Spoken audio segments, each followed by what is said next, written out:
Hello dear students, how are you? I hope you all are well. Now let's start your living science book second chapter, and your second chapter name is teeth and microbes, okay?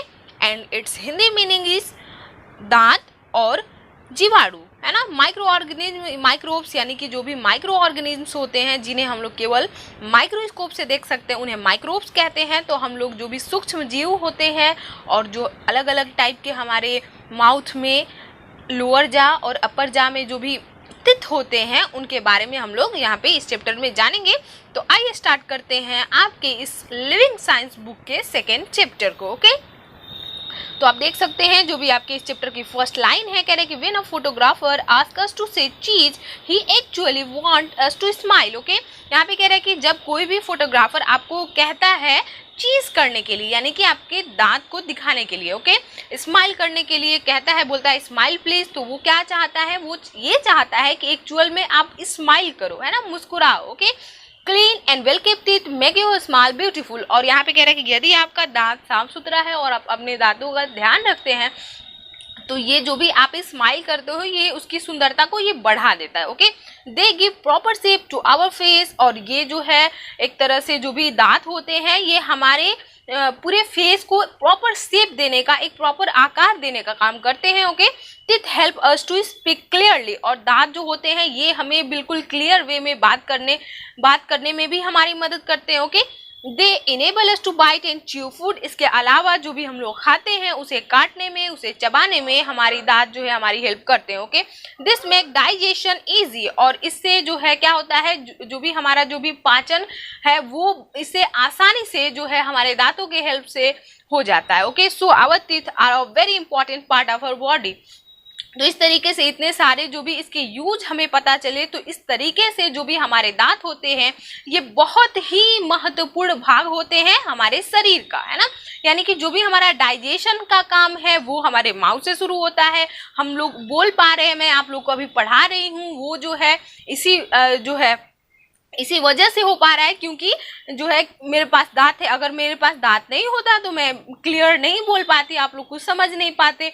और जो भी proper एक shape होता है ना शरीर का, आपके फेस का, वो भी दांत जो है देता है, ओके। तो इस तरीके से इतने सारे इस्तेमाल होते हैं दांत के। नेक्स्ट उसके बाद से आपका अगला है 2 सेट्स ऑफ टीथ, है ना। दांत के कितने सेट्स होते हैं? तो 2 सेट्स होते हैं। एक है कि a newborn baby has no teeth, है ना। आप लोगों ने देखा होगा जब एक नया बच्चा जब जन्म लेता है, नवजात शिशु, उसके पास कोई भी दांत नहीं होता, okay. She cuts her first tooth when she is about 6 month old, okay. और यहाँ पे कह रहे हैं कि उसका जो पहला जो दांत निकलता है वो तब निकलता है जब वो 6 महीने का हो जाता है, okay.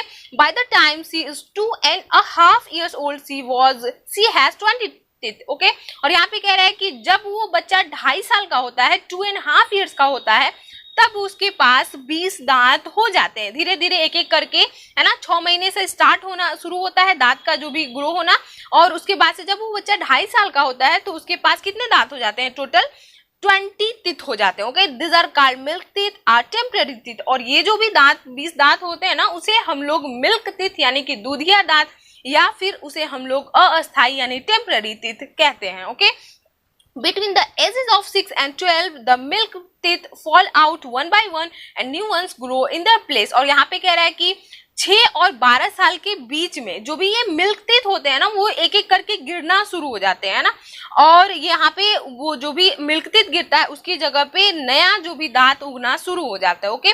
This new set consist of 32 teeth, okay.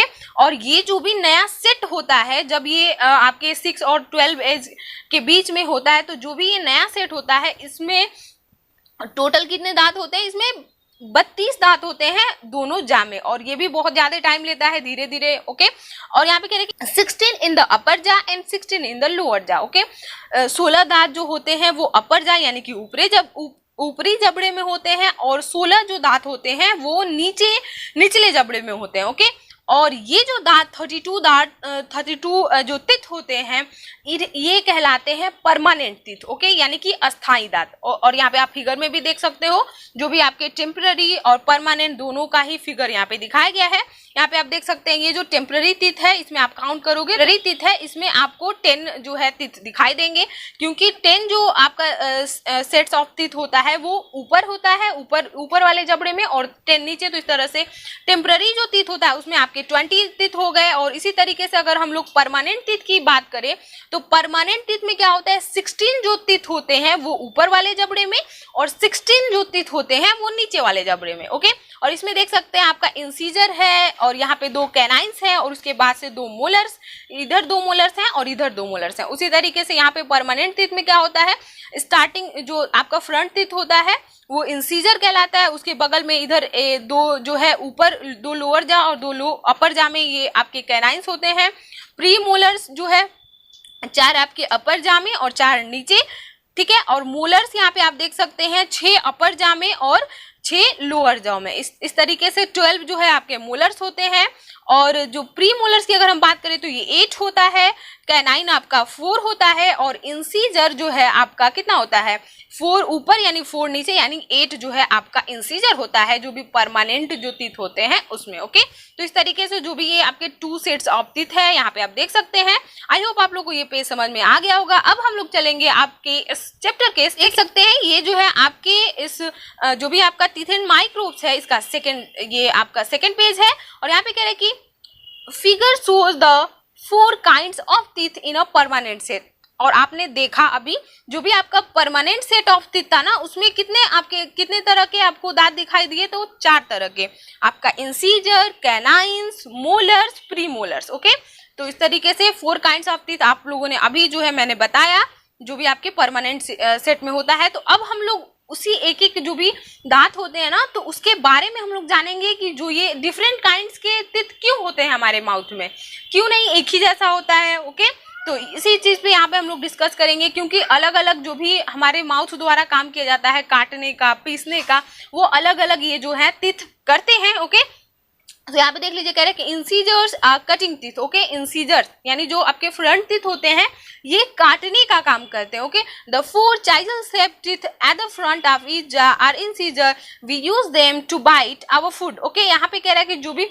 ये 4 chisel shaped के जो भी दांत होते हैं ना, यहाँ पे चाइजल यानी कि छेनी की तरह होता है, ये फ्रंट आपके आगे वाले जो भी माउथ का अगला जो हिस्सा होता है उसमें होता है और ये प्रत्येक जबड़े में होता है, यानी लोअर जॉ में भी होगा और अपर जॉ में भी होगा। तो ये जो है ये क्या कहलाते हैं, इंसीजर्स कहलाते हैं।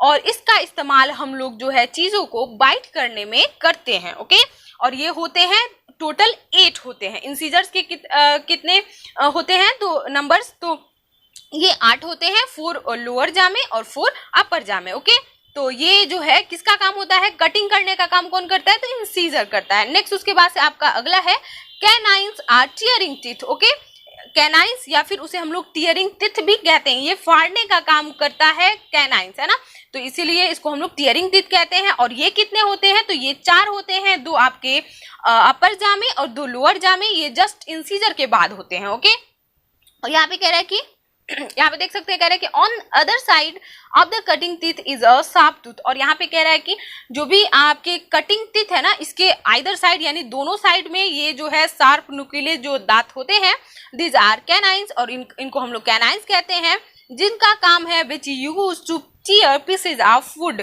ओके, और इसका इस्तेमाल जो है जो भी भोजन के टुकड़े हैं उनको काटने में, टीयर करने में, फाड़ने में इसका इस्तेमाल किया जाता है। Okay, pre molars cracking teeth. Next उसके बाद से आपका अगला जो दांत है वो होता है प्री मोलर्स। ओके, और या फिर हम लोग इसको क्रैकिंग टीथ भी कहते हैं, ना, चीजों को क्रैक करने में इसका इस्तेमाल किया जाता है। Okay, there are 4 premolars in each jaw.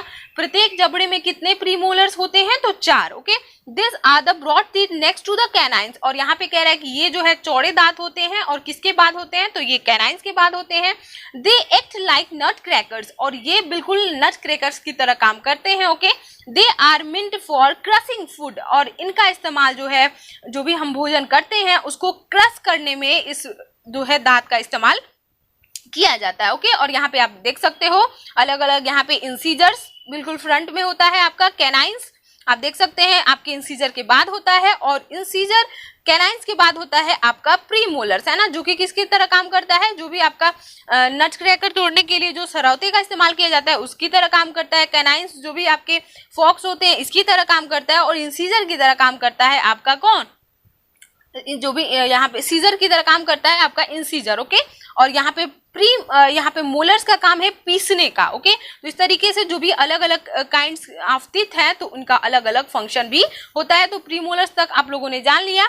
अब नेक्स्ट यहाँ पे आप जानेंगे मोलर्स, यानी अभी मैंने बताया मोलर का काम क्या होता है, ये भोजन को पीसने में हमारी मदद करता है। Okay, there are 6 molars in each jaw, है ना, प्रत्येक जबड़े में कितने मोलर्स होते हैं, तो 6 मोलर्स होते हैं। Okay, they are broader than the premolars and have broad upper surface to grind food. Okay, ये जो है प्री मोलर्स जो भी हमारे दांत होते हैं इनसे थोड़ा ज्यादा चौड़े होते हैं, यानी सबसे ब्रॉडर टीथ कौन होता है आपके माउथ में, तो वो होते हैं मोलर्स। ओके, मोलर्स होते हैं, और ये इनका जो भी ऊपरी जो सतह होता है, जो बनावट होती है, वो बहुत ज्यादा उसका एरिया होता है, और इसका इस्तेमाल जो है भोजन को पीसने में किया जाता है। जैसा कि यहाँ पे आप फिगर में भी देख सकते हैं, यहाँ पे आप फिगर में भी देख सकते हैं, यहाँ पे दिखाया गया ये सबसे ब्रॉडर टीथ होता है आपका मोलर्स। ओके, और नेक्स्ट यहाँ पे देख लीजिए काइंड्स, यहाँ पे स्ट्रक्चर ऑफ टूथ है ना, कैसे टूथ की एक दांत की कैसी बनावट होती है। तो और मैं यहाँ पे बता दूं, अगर जो है एक से ज्यादा अगर दांत की अगर हम लोग बात करें इंग्लिश में तो उसको कहा जाता है टीथ,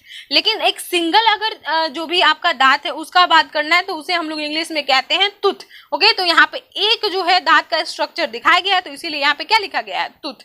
ओके, यानी कि प्लूरल फॉर्म होता है ये टीथ, और ये आपका सिंगुलर फॉर्म होता है, इसको भी ध्यान में रखिएगा। ओके, और तो आइए हम लोग जानते हैं स्ट्रक्चर यानी बनावट कैसे होती है दांतों की। तो यहाँ पे देख सकते हैं सबसे जो पहला जो दांत का हिस्सा होता है वो आपका कहलाता है क्राउन, है ना, यानी ऊपरी हिस्सा क्या कहलाता है, क्राउन। ओके, और उसके बाद होता है क्या, नेक, और उसके बाद क्या होता है, रूट। तो इस तरीके से ये जो है आपके दांत के 3 भाग होते हैं। सबसे ऊपरी वाला हिस्से को हम लोग कहते हैं क्राउन, उसके बाद होता है नेक, उसके बाद होता है रूट। और क्राउन में क्या क्या चीजें होती हैं, तो क्राउन में आपका ये होता है इनेमल और डेंटाइन। ओके, ये जो है सबसे बॉडी का सबसे टफेस्ट ये भाग होता है, यानी आपके पूरे शरीर में सबसे ज्यादा टफेस्ट भाग कौन है, आपका इनेमल होता है, और उस इनेमल के नीचे होता है आपका डेंटाइन, और उस डेंटाइन के नीचे होता है सबसे ये सॉफ्ट हिस्सा, ये पल्प होता है, जिसमें सारे वेसल्स, नसें, नर्व्स, सभी के सभी चीजें इसमें होती हैं। ओके, तो आइए हम लोग उसी के बारे में जानेंगे, बिल्कुल स्ट्रक्चर ऑफ टूथ, अलग अलग जो भी यहाँ पे आपने क्राउन, नेक और रूट देखा, या फिर डेंटल, इनेमल, डेंटाइन, ये सभी जो है इनके बारे में हम लोग यहाँ पे जानेंगे। तो यहाँ पे कह रहे हैं कि अ टूथ हैज 3 पार्ट्स, है ना, जो भी एक दांत है इसके 3 भाग होते हैं। एक होता है आपका क्राउन, तो यहाँ पे मैं बता दूं, यहाँ पे कह रहे हैं कि अ टूथ हैज 3 पार्ट्स, है ना, एक दांत के 3 भाग होते हैं। एक होता है क्राउन, दूसरा नेक और तीसरा रूट, है ना, जैसा कि मैंने अभी फिगर में आप लोगों को दिखाया। ओके, और उसके बाद से नेक्स्ट यहाँ पे कह रहे हैं कि the outer cover of a tooth is very hard, है ना, जो भी दांत का जो ऊपरी जो भाग होता है, कवर होता है, ये बहुत ही कठोर होता है। Okay, this is called enamel, और इसे हम लोग क्या कहते हैं, इनेमल कहते हैं ना, यानी कि जो भी आपके दांत का जो ऊपरी जो हिस्सा आपको व्हाइट व्हाइट दिखाई देता है ना, वो उसको हम लोग क्या कहते हैं, इनेमल कहते हैं। Okay, enamel is the hardest substance in our body, और इनेमल जो होता है पूरे हमारे शरीर का सबसे कठोर हिस्सा होता है। Okay, below it lies the dentine, और बिल्कुल इसके बाद क्या होता है, आपका डेंटाइन होता है। This is also quite hard, ये भी जो है क्या होता है, हार्ड होता है, लेकिन इनेमल जितना नहीं होता। Okay, inside the dentine is the pulp, और इस डेंटाइन के अंदर होता है पल्प। ओके, पल्प, गूदा। Okay, this is soft and has blood vessels and nerves, और ये बहुत ही मुलायम होता है, और इसमें क्या, इसके पास क्या होती है, ब्लड वेसल्स, जो भी खून की जो नसें होती है, नर्व्स होती हैं, इसी पल्प में पाई जाती है। Okay, the nerves are connected to the gum through a hole in the root, और ये जो नर्व्स है ना, ये जुड़ी होती हैं आपके गम से थ्रू अ होल, एक होल के थ्रू, और ये इन द रूट, है ना, और इस तरीके से इसमें जो भी नसें हैं और ये सभी की सभी चीजें होती हैं। जैसा कि यहाँ पे आपको फिगर 2.3 में दिखाया गया है स्ट्रक्चर ऑफ टूथ, किस तरीके से एक होल के थ्रू यहाँ पे ये सभी के सभी जो नर्व्स हैं और ये सभी चीजें यहाँ पे जुड़ी होती है, यही यहाँ पे कह रहा है। ठीक है, तो आई होप आप लोग को स्ट्रक्चर ऑफ टूथ बिल्कुल समझ में आ गया होगा। नेक्स्ट उसके बाद से हम लोग बात करेंगे केयर ऑफ टीथ की, है ना, यानी कि दांतों की देखभाल कैसे की जाए। तो यहाँ पे कह रहा है कि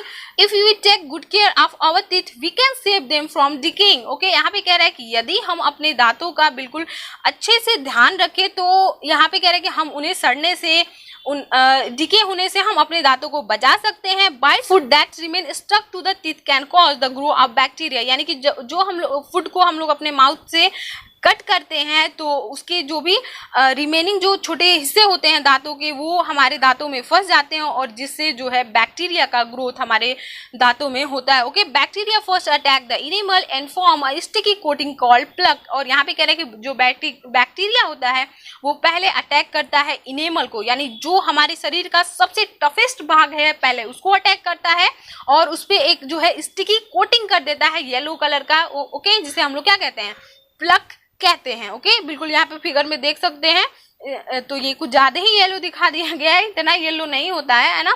इस तरीके से जो है पूरा प्लग की फॉर्मेशन आपके दांतों में इन बैक्टीरिया के हेल्प से। तो आप सोच सकते हो एक बैक्टीरिया की कितनी ताकत होती है कि वो जो भी आपके शरीर का जो सबसे टफेस्ट भाग है उसको भी ये क्या कर देता है, उस पे भी अटैक ये कर सकता है, एक छोटा सा बैक्टीरिया जो हमें दिखाई तक नहीं देता। ओके, यहाँ पे कह रहे कि then they attack the dentine and finally the pulp. और उसके बाद से ये क्या करते हैं, जो भी आपका इनेमल के बाद कौन सा भाग होता है हमारे दांत का, तो डेंटाइन होता है, फिर वो उस पर अटैक करते हैं और उसके बाद से जो हमारा सबसे सॉफ्ट हिस्सा है पल्प वो उस पर अटैक करते हैं। Okay, when the bacteria reach the nerves within the pulp they cause pain. और यहाँ पे कह रहा है कि और जब ये बैक्टीरिया नर्व्स तक पहुंचते हैं ना पल्प के थ्रू, है ना, जो भी पल्प पे जब इन्होंने अटैक किया और पल्प में जो भी हमारे ब्लड वेसल्स और नर्व्स होते हैं तो ये जब उस पे अटैक करते हैं तभी जो है हमारे दांतों में दर्द होता है।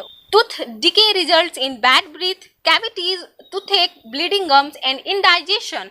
और इन दांतों की सड़ने की वजह से क्या होता है, बदबू यानी सांस में जो है बदबू आने लगती है, हमारे दांतों में कैविटीज हो जाती है, टूथेक यानी दांत में दर्द होने लगता है, गम्स से खून आने लगता है और इंडाइजेशन के ये सभी जो है प्रॉब्लम हमें दिखाई देने लगते हैं, है ना, टूथ डिकेइंग के दौरान, है ना, जब हमारे दांत जो है सड़ने लगते हैं। तो और नेक्स्ट उसके बाद यहाँ पे कह रहे हैं कि calcium and vitamin C are important for healthy teeth and gums. Calcium और विटामिन सी हमारे जो भी दांत हैं उनको हेल्दी दांतों और गम्स के लिए बहुत ज्यादा जरूरी होता है। Vitamin C are important for healthy teeth and gums. और यहाँ पे कह रहा है कि कैल्शियम और विटामिन सी ये हमारे जो भी हेल्दी दांत होते हैं या फिर गम्स होते हैं इनके लिए बहुत ही आवश्यक होता है। Okay, foods like milk, cheese and cottage cheese are rich sources of calcium. और भोजन जैसे कि मिल्क हो गया, चीज हो गया या फिर कॉटेज चीज हो गया, है ना, फ्रेश कर्ड चीज को हम लोग कॉटेज चीज कहते हैं, इसमें जो है कैल्शियम की मात्रा बहुत ज़्यादा होती है। ओके,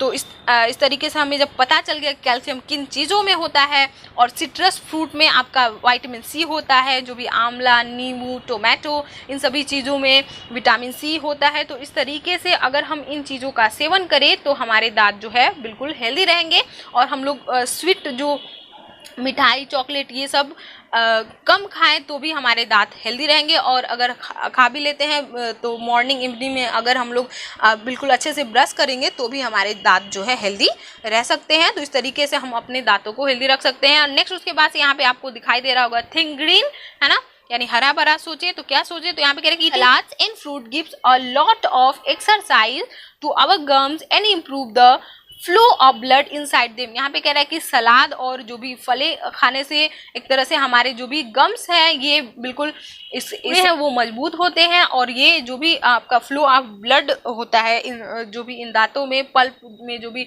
आपके ब्लड वेसल्स होते हैं उसके थ्रू, तो ये भी इम्प्रूव होता है। यानी कि सलाद और फल खाना ये हमारे दांतों के लिए क्या होता है, अच्छा होता है। ओके, पार्ट्स हैं वो मैं डिस्कस करूंगी इसके सेकंड पार्ट वीडियो में। तो आई होप आप लोगों को यहाँ तक समझ में आ गया होगा। अगर किसी भी बच्चे को कोई भी टॉपिक पे कोई भी प्रॉब्लम है तो आप मुझसे कमेंट सेक्शन में अपने प्रॉब्लम को डिस्कस कर सकते हैं। और अगर आप लोगों को मेरा पढ़ाने का तरीका अच्छा लगता हो तो इस वीडियो को लाइक कर दीजिएगा और मेरे चैनल को सब्सक्राइब कर दीजिएगा और साथ ही में लगे बेल आइकन को भी क्लिक कर दीजिएगा ताकि आप लोगों को सभी वीडियोज बिल्कुल समय से मिल जाए। Okay, bye, see you soon in the next video.